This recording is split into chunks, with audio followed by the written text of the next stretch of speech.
Smart home cameras bring facial recognition ethics to your front door. Facial recognition isn't a futuristic dream, it's already here in a big way. It's in your hand. The recognizes familiar faces to tell you who's come calling, and Thea and A both use it to keep tabs on who's at home or just outside. Knowing who's off, it's a trend that shows no signs of slowing. TP-Link's Casa line of smart home products at January include cameras with facial recognition capability, and manufacturers are proudly touting facial recognition as a helpful, cutting-edge feature. But should we be rushing? Though we can't escape the technology when it's used in public settings such as airports or retailers, you walk a precarious ethical line when you start collecting biometric data on family, friends, and strangers. You might gain the peace. What's legal? Before considering the ethics, it's important to consider the law. Data privacy, passed in 2008, Illinois is the oldest legislation and the strictest. It regulates how. These bills are aimed largely at commercial implementations and don't apply to protecting biometric data on residential or private property. 8 other states. Betsy Cooper, director of the, which models itself after tech incubators such ASA, teaching technology experts the ins and outs of policy making, says the legal landscape is uncertain. There. Smile, you're on camera.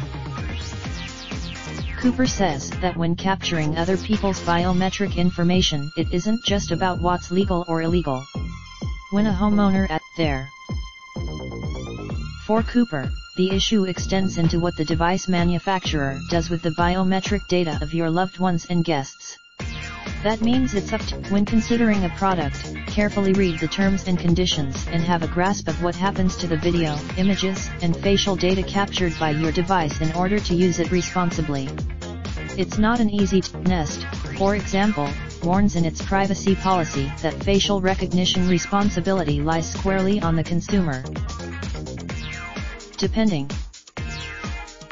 Sony has similar terms and conditions for ABO. In addition to each. In other words, these companies are covering their bases by putting the onus on you to make sure everyone coming in contact with your purchased devices consents to their data being collected. But it's not like you can post a smile. With devices able to record us or capture our image everywhere we turn when we're out in public, we've largely given up on expecting any sort of notification. As people and private property. As a property owner, you could argue that you have a right to know what's going on in and around your home. And because that's legally true in most cases, since there aren't any laws directly addressing facial recognition on private property. Laws that address while your own private property is certainly a place where most people feel they should be able to decide how much or how little tech is involved, it's important to remember the members of the public who may find themselves on your doorstep by way of necessity. Consider your mail carrier. My house has my smart camera might collect that mail carrier's facial recognition data as they approach and send it off into the ether. Does that person Fortunately, current cameras and doorbells can only report that they see an unfamiliar face. In order for how did it get this far? If we really wanted to get a handle on this privacy thing, we should have started when the internet was born. That ship has sailed. Facebook's in the midst of its privacy issues, most notably among younger users. While that signals, in the US, cameras and doorbells and even phones with facial recognition capabilities have to be trained to learn a face.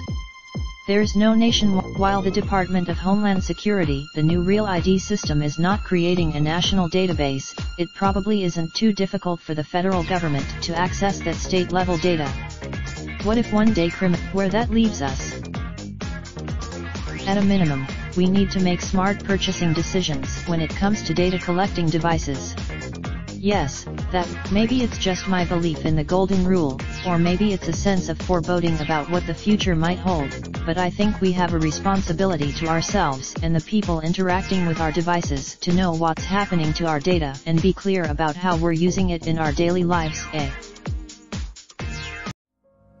Raindrop, drop top smoking, no cooking the hot pot. Fucking on your bitch, yeah, that. Looking up, open the park pot.